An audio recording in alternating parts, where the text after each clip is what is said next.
BHK flat 842 SFTలో 59 లక్షలు మాత్రమే. Kompally Oakridge international school కి 5 నిమిషాల దూరంలో. నమస్కారం అనిల్ సింగ్ గారు. నమస్తే శిరీష.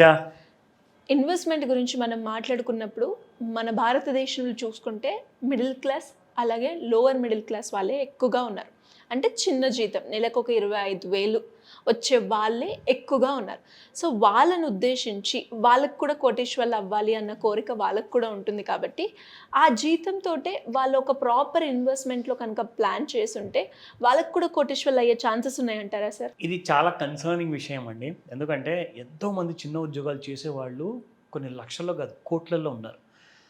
వాళ్ళందరూ కూడా ఎందుకు ఎలిజిబుల్ అవ్వకూడదు కోట్లాధికారి కానికి ఆర్ ఒక కోటి రూపాయలైనా సంపాదించడానికి? మీరు ఇందాక అడిగారు ప్రశ్నలో 25,000 రూపీస్ అని చెప్పేసి ఒక middle class or lower middle class family నుంచి ఉన్న వాళ్ళు, ఒక చిన్న జాబ్ చేసుకుంటున్న వాళ్ళు ఆర్ ఒక చిన్న ఆదాయం ఉన్న చిన్న బిజినెస్ ఓనర్లు 25,000 కాదండి, కనీసము ఒక 15,000 ఆదాయం ఉన్న వాళ్ళు కూడా, అది నెల ఆదాయము మీరు బిజినెస్ ద్వారానా లేదంటే మీ ఉద్యోగం త్రూగానా మీరు ఎర్న్ చేస్తున్నారా, మీరు కూడా కనీసం 1 crore మీరు సంపాదించవచ్చు. ఎలా సార్? అబ్సల్యూట్లీ. సో ఇక్కడ ఈ సంపాదన మనం ఎలా చేసుకోవాలి ఆ డీటెయిల్స్ అన్నీ మీకు చెప్తా. షూర్. ఎందుకంటే అందరికీ కావాల్సింది ఒక క్లారిటీ. సరే, క్లారిటీ వచ్చాక ఎక్కడ పెట్టమంటారు? లెక్క అయితే చెప్పారు, దీని తర్వాత నాకు రిస్క్ ఎంత ఉంటుంది, ఎన్ని సంవత్సరాల పాటు పెట్టాలి, ఎక్కడ పెట్టాలి, ఎలా పెట్టాలి. సో వీడియో చూడగానే ఇమ్మీడియట్గా ఈ ప్రశ్నలన్నీ కూడా మైండ్లో రోల్ అవుతూ ఉంటాయి. అవును సార్. మీ అన్ని ప్రశ్నలకి సమాధానం ఈ వీడియో. షూర్. మీకు ఒక చిన్న ఎగ్జాంపుల్ చూపిస్తా. సో మనము ఇందాక మాట్లాడుకున్నాము 25,000 కాదు 15,000 జీతం ఉన్నా కానీ మీరు ఒక 1 కోటి రూపాయలు కనీసం సంపాదించవచ్చు అని. సో 15,000 సంపాదించే వాళ్ళందరూ ఏమంటారంటే అదేంటి మొత్తం 15,000 పెట్టమంటున్నారా అని. మాకు డైలీ బేసిస్ కి ఎలా రన్ చేసుకోవాలి? ఎగ్జాక్ట్లీ. ఇది యాక్చువల్గా ఫస్ట్ ఒక ఐడియాతో మీకు స్టార్ట్ చేస్తున్నాను, కానీ నేను మినిమం ఇంకా తక్కువ అమౌంట్లో కూడా మీరు 1 కోటి రూపాయలు ఎలా సంపాదించగలుగుతారు అది కూడా నేను మీకు చెప్తాను నా. సో ఇన్వెస్ట్మెంట్ ఉండబోయేది ఇది రికమెండేషన్ కాదండి, ఇది మిమ్మల్ని ఎడ్యుకేట్ చేస్తే ఆ ఎన్లైటన్మెంట్ అనేది మీకు ఒకసారి వచ్చిందనుకోండి మీ నిర్ణయాలు మీరు తీసుకోవచ్చు. ఓకేనా? నా సో ఇందులో అతి ముఖ్యమైన విషయం ఏంటంటే ఇక్కడ మనము ఒక చిన్న సిప్ క్యాల్కులేటర్ తీసుకున్నాం. ప్రతి నెల ఆదాయం వస్తున్నప్పుడు, ప్రతి నెల ఖర్చులు పెడుతున్నప్పుడు అవసరమైనా అవసరం లేకున్నా ఖర్చులు మాత్రం ఖచ్చితంగా చేస్తాం.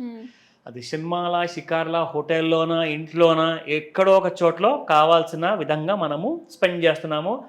నేను చెప్తున్నాను, చిన్న జీతం ఉన్న వాళ్ళు కూడా ఐఫోన్ కూడా ఈఎంఐలో కొంటున్నారు.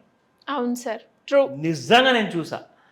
నాకు ఎంత బాధ కలిగిందంటే అది నాన్న నువ్వు తీసుకోగానే నెల 3 నెలలు 6 నెలల లోపల అది మొత్తం పూర్తిగా కరిగిపోతుంది, దాని విలువ. అవును, డెప్రిషియేట్ అయిపోతుంది, అయినా కొంటారు. I was completely shocked. అంటే మంచి కాస్ట్లీ 40,000 50,000 ఫోన్ అన్న కనీసం కొంటాను. ఫోన్లు కావచ్చు, వెహికల్స్ కావచ్చు, ఏదైనా. అండ్ బైక్స్ అంటారా 2 లక్షలు 3 లక్షలు అయితే ఇలాగే పెట్టేస్తున్నారు మళ్ళీ త్రూ ఈఎంఐ. కరెక్ట్. మరి ఈఎంఐ నేను పే చేసుకుంటానని చెప్పి గట్టి ధైర్యంతో ఒక మగాడిలా మాట్లాడతారు కదా, కరెక్ట్గా నేను మాట్లాడా. అఫ్కోర్స్ నేను చేసా తప్పు, కానీ రియలైజేషన్ వచ్చే వరకు ఏమవుతుందంటే కొంచెం లేట్ అవుతుంది. సో ప్లీజ్ దయచేసి మీరు లేట్ అవ్వద్దు, నా రిక్వెస్ట్ అదే. అండ్ ఎప్పుడు మీరు చెప్తూ ఉంటారు సార్, మనం ఏదైనా కూడా మనీ పెట్టి కొంటున్నాము అంటే ఆ వాల్యూ అనేది పెరగాలి ఫర్దర్గా, కానీ డిప్రిషియేట్ అవ్వద్దు అని. అండ్ దాంతోపాటు మీరు ఇది కూడా చెప్తూ ఉంటారు, ఎలక్ట్రానిక్ డివైజెస్ మీద మనం ఇన్వెస్ట్మెంట్ అస్సలు పెట్టొద్దు. Very true. ఎందుకంటే మీకు ఒక మాట చెప్తాను నా ప్రేక్షకులందరికీ కూడా, ఎవ్రీ ఇయర్ మనము సంపాదిస్తున్నామండి. ఒక ఉద్యోగం చేసే వాళ్ళ గురించి చెప్దాం, ఒక 15,000 మీరు సంపాదిస్తున్నారు. మీకు నెక్స్ట్ ఇయర్ కూడా 1 year అయిన తర్వాత సేమ్ 15,000కే పని చేయి, లేదంటే ఒక 1,000 రూపాయలు కట్ చేస్తారంటే మీరు చేస్తారా? లేదు, ఎవరు ఒప్పుకోరు, మీరు ఒప్పుకోరు. ఎందుకంటే అదేంటండి అన్ని రేట్లు పెరిగిపోతున్నాయి, ఇంకా నాకు పెరగాలి కానీ తగ్గొద్దు. ఎగ్జాక్ట్లీ, నేను పని కూడా చాలా బాగా చేస్తున్నాను, ఎక్స్పీరియన్స్ ఉంది కదా, మీరు నా పెంచాలి అంటారు. కానీ లేదు బాబు, నీకు ఏజ్ అవుతుంది కాబట్టి నీ డెప్రిషియేట్ అవుతుంది నీ వాల్యూ అంటే అప్పుడు మనం ఒప్పుకోం. కానీ ఒక ఫోన్ కొనేస్తాం, వాల్యూ డెప్రిషియేట్ అవుతుందంటే కారు, బైకు అన్నీ కొంటాం. అప్రిషియేట్ అయ్యే వాల్యూలో మనం ఎప్పుడు కూడా ఇన్వెస్ట్మెంట్ చేయము. చేయాలన్న ఆలోచన కూడా చాలా తక్కువ మంది కూడా రాదు. కానీ ఇప్పుడు నేను 15,000 రూపాయలు ఇక్కడ కట్టమని చెప్తే మీకు ఇన్వెస్ట్మెంట్ చేయమని చెప్తే అబ్బో 15,000 అబ్బో ఇన్ని సంవత్సరాలా అంటారు. కానీ అదే మాత్రం ఫోన్ కోసము, కారు కోసం, బైక్ కోసం పెడతారు. దయచేసి అది సెకండరీ ప్రిఫరెన్స్గా పెట్టుకోండి. ఫస్ట్ ప్రైమరీ ప్రిఫరెన్స్ మీరు ఇన్వెస్ట్మెంట్, మీ భవిష్యత్తుని మీరు బంగారంగా మార్చుకోండి. దాంట్లోనే ఫస్ట్ ఎగ్జాంపుల్, మీరు ఇక్కడ ప్రతి నెల 15,000 రూపాయలు మీరు ఒకవేళ పెట్టుబడిగా పెట్టారనుకోండి, ఎక్కడ పెట్టాలో మ్యూచువల్ ఫండ్స్, ఈటీఎఫ్ అండ్ స్టాక్స్లో సింపుల్గా రిస్క్ని మిటిగేట్ చేసుకుంటూ రిస్క్ తగ్గించుకుంటే ఆటోమేటిక్గా మీ ప్రాఫిట్ అనేది పెరుగుతుంది. అది విషయం నేను మీకు చెప్తాను తర్వాత. ఫస్ట్ ఆఫ్ ఆల్ చూసుకుంటే 15,000 రూపాయలు ప్రతి నెల 15% మీకు రిటర్న్స్ వచ్చేలాగా మీరు 15 సంవత్సరాలు పెట్టుబడి పెడితే మీకు 1,52,946 రూపాయలు మీకు వచ్చేది ఆఫ్టర్ 15 ఇయర్స్. సో 15,000 అయితే నేను పెట్టలేను సార్, కానీ నా రిక్వెస్ట్ ఏంటంటే ఖచ్చితంగా మీరు నాకు ఏదో ఒక విధంగా ఇంకొక ఐడియా ఇవ్వండి. నేను 15,000 పెట్టలేను కాబట్టి నాకు కాస్తంత తగ్గించి చెప్పండి. సో ఇంకొక హోంవర్క్ చేసా, చెప్తా. ఇక్కడ ముఖ్యమైన విషయం ఏంటంటే ఫస్ట్ అండ్ ఫార్మోస్ట్ చిన్న క్యాల్కులేషన్ నేను చేశాను, అది ఇక్కడ కూడా నేను చూపిస్తా. సో ఇక్కడ మనం చూసుకుంటే if you invest 5,000 rupees per month, next same సిప్లోనేనా సార్? సిప్లోనే ప్రతి నెల 8% మీకు ప్రకారంగా రిటర్న్ వచ్చిందనుకోండి పర్ యానం, మీకు 33.4 ఇయర్స్ పడుతుంది. అంటే దాదాపు 33 ఇయర్స్ ఆర్ 34 ఇయర్స్ రఫ్లీ అరౌండ్ అనుకోండి, ₹1,00,00,000 సంపాదించండి. అదే ఒకవేళ మీకు rate of return 10% per annum వచ్చింది అనుకోండి, you will get about 29 years time పడుతుంది అక్కడ దాకా చేరుకోవడానికి. డ్యూరేషన్ తక్కువ.